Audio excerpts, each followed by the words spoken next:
Well, good morning. Haven't seen you in a couple of days. Haven't videoed in 2 days. No, yeah, 2 days. Yesterday was just back. Stayed around the hostel planning where to go next, stuff like that. Just spent my day eating and drinking coffee. Not eating coffee, eating food and drinking coffee. Now we're on a little adventure. Seeing as the weather is pretty good actually today. It's time to head to the subway station first. The next station is Makoma Line. Well, we've arrived where we have to be. Welcome to Easter Island.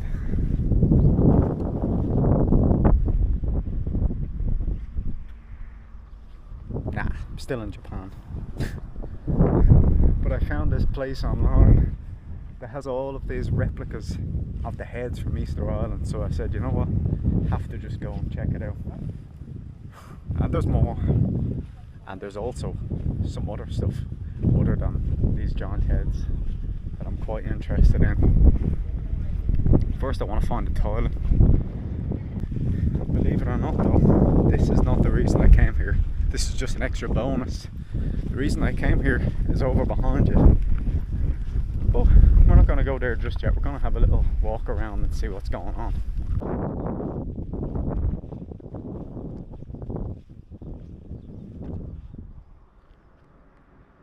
Now I've tried to find information about why these are actually here, but I couldn't really come up with an awful lot online, to be honest.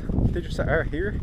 They were just made because why not? I guess a tribute to the Easter Island, but I might have to do another bit of research. I just researched it this morning when I found out about it. But it's pretty cool. I do like it.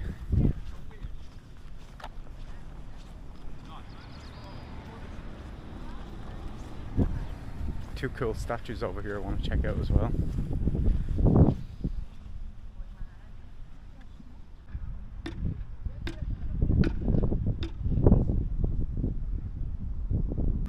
So, the part I'm going to now, I read about last night. But those Easter Island replica heads, I only read about this morning. I didn't know they were actually here. So it was a nice little bonus because I was planning on coming here anyway. And there's another replica over the other way that I'm going to go to after. But first I want to go to the main attraction before all the tour buses show up. Which is probably soon because it's 11 now. That was the earliest I could come because the place only opens at 10, and with buses and stuff that I got here as early as I could. So I'm about to walk into it now. Can't wait to see this in person. Check it out.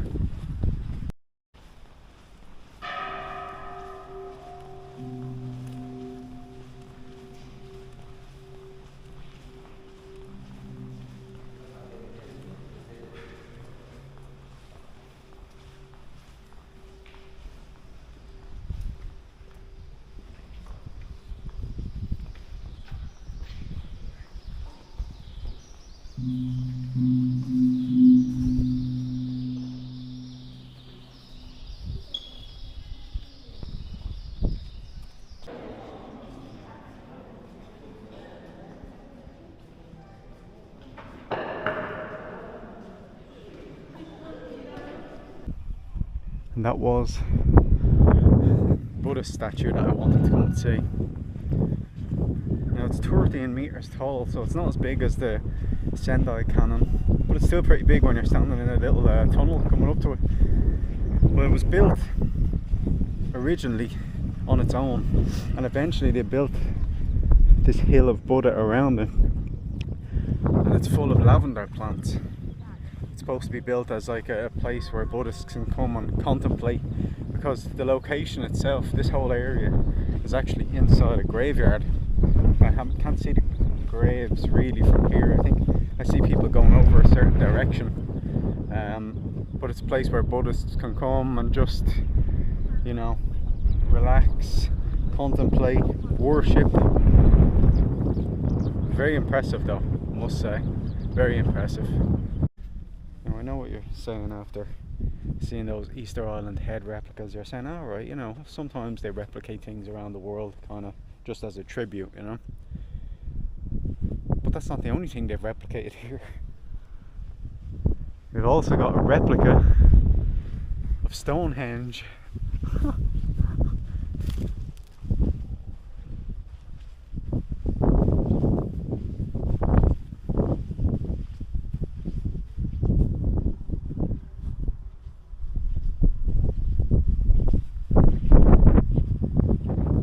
I'm not quite sure about why they've built a replica of this either, but it's still something interesting to walk around.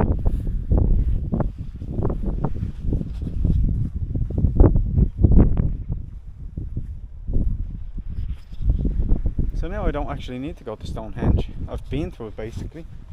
What's the point in wasting my time going to the real one? It's weird, isn't it?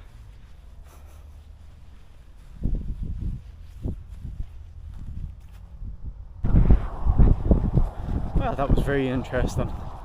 You know, I was just going to hop on the bus and head back to the metro station where I changed over, because there was no direct bus from where I'm staying.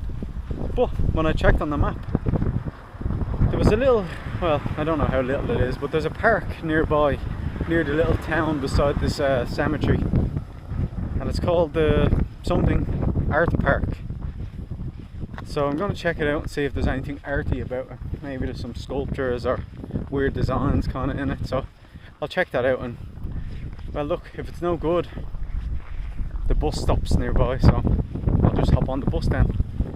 Oh, I see a sign for it already. Sapporo Art Park.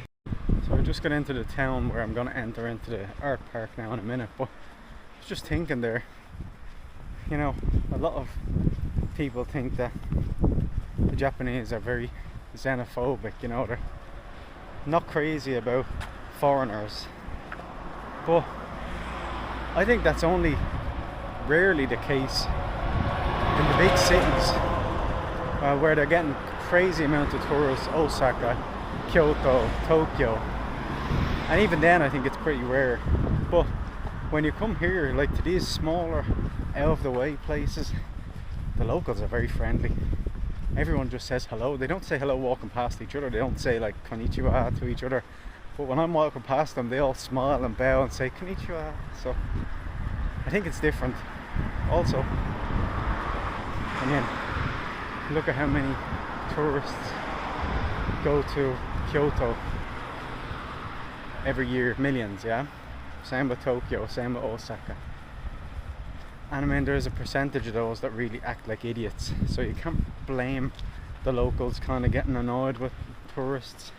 I know I'm a tourist, but I mean, tourists that act like that, you know, you don't want that. So I mean, if tourists are acting like that where you lived, you'd be pretty pissed off about it, wouldn't you? You know, you'd be saying, oh, there's too many tourists, they're not respecting us. So everywhere I think would be the same. It's just that Japan is focused on, because the amount of tourists they get, it must be, I don't know for a fact, but it must be one of the most visited countries in the world for tourists, right? Maybe the most. So, you know, you can't really blame them. I'd be the same if I was in their position and we got tourists doing stupid things.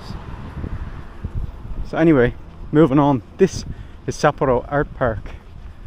So I just have to cross the road over here. Am I in Japan or am I in Sweden? Honestly, today it's just confused me. There's places here that shouldn't be here. Anyway, I have to go up a load of steps now to get to the statues. Let's go. Steps, I love them. Over here. So while I'm walking up these steps, I might as well give you a little plan for the next few days. What I know of so far.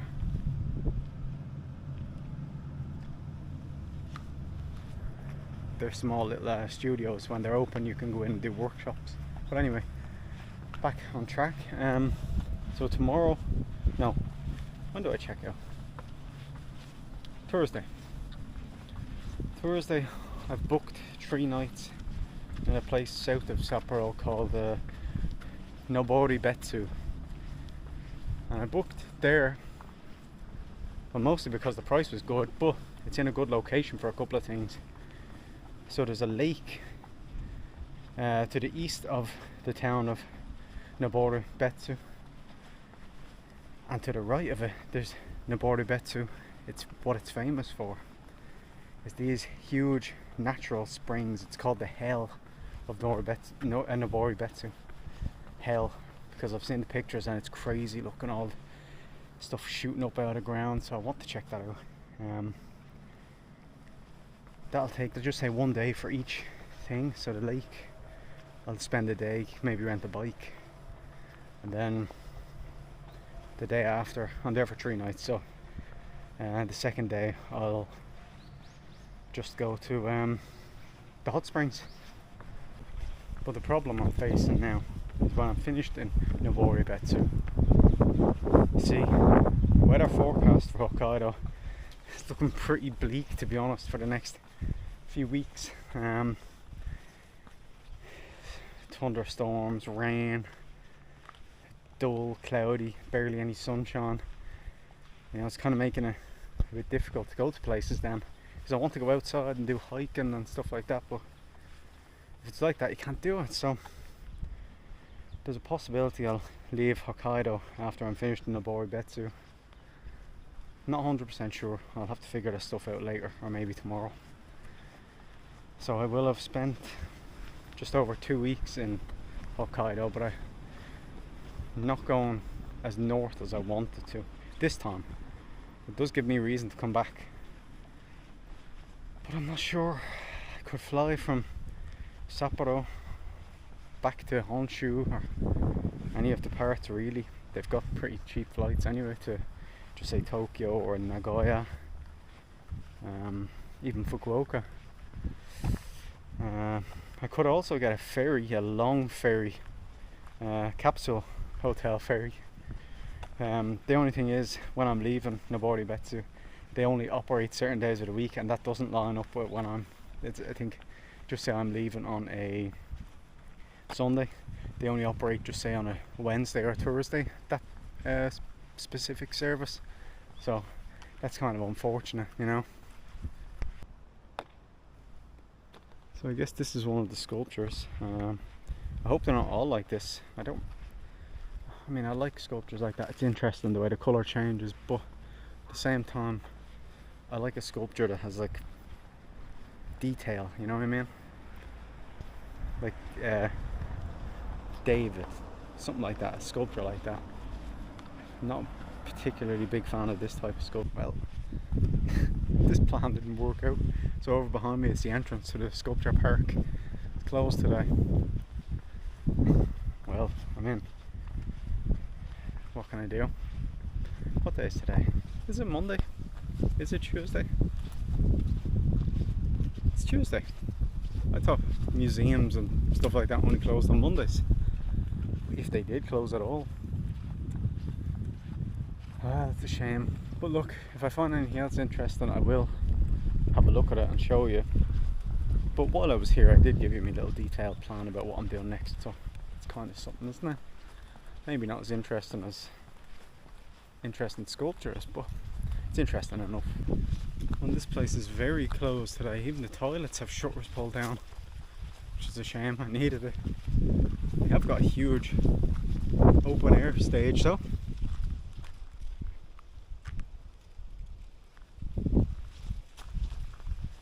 I can imagine when there's a live event on, this is pretty impressive. All the rows here.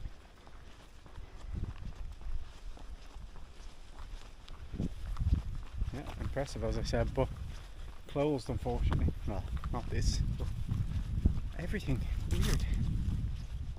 Can't even go this way, like.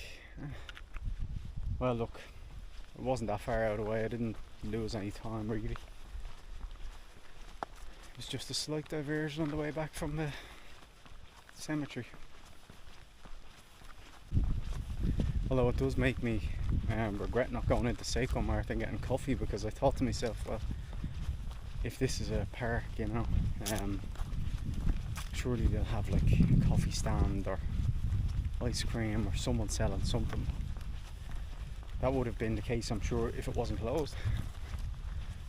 There's loads of cars parked here though. I wonder, are people just parking here and then getting the bus off, which might be the case actually, because there's not an awful lot of parking up at the cemetery, and the bus for the cemetery stops right outside. Anyway, I'm blabbering on. Failed mission anyway, but look, it was only a side mission. Well, I've decided to walk, not all the way back, but to the subway. And there's a reason that I've decided to walk. Apart from the weather being pretty nice, there is a golden Buddha here that I really wanted to see on the way back. It's about halfway, so I have about another 40 minutes to walk, which is fine.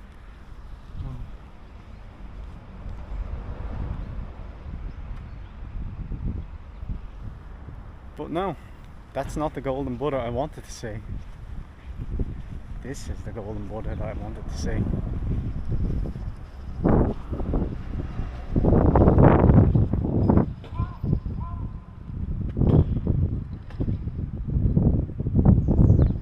I'm not sure the significance of him lying down, or it lying down, but I had to see it because it's big and it's Buddha. Oh, I'm glad I saw that. I know it's only like a small reason to walk, but it's something that I wanted to see on the way back, and while I'm here I might as well see it as much as I can. So I'm gonna walk now, and the first convenience store that I see, I'll go in and get a nice cup of coffee. Got coffee. Nice little 7-Eleven handy. The only problem is I'm going to be stuck with this cup for an hour. Probably not even a bin at the subway station. If I'm lucky there will, but usually they don't have them at subway stations because of the Tokyo attack years ago.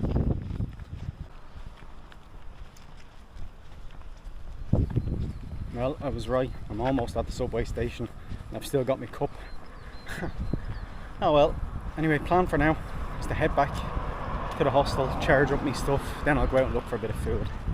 So we'll see what's happening then.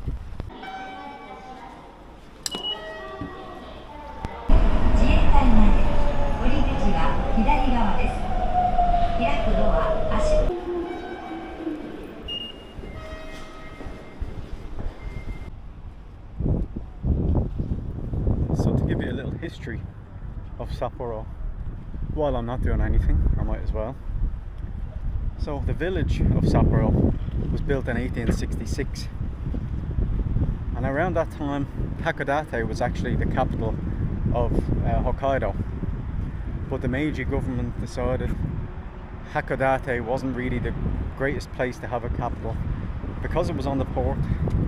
It was very hard to defend, and as well as that, the kind of landscape around it didn't allow for expansion. It's too mountainous and you can't expand basically. So in 1868 they decided, you know what, we're going to move the capital and we're going to use the village of Sapporo and build out from there, because Sapporo is actually unique on Hokkaido because it's one of the few places that's actually flat and relatively dry. So they said, look, we're going to use that and we're going to build a grid style city. So they built it all, this grid, all around this park. Everything was built around this park in the same style as Nara, which was also the capital, and Kyoto. They're both built in a grid style. So there's a little small bit of history of Sapporo for you. Of course, when it was originally built as a village, it wasn't the Meiji government that built it, it was the Ainu people. So, of course, they got pushed off and Meiji came in with his forces. So I'm on my way to check out a little ramen shop that the reception told me about. Let's see how it is.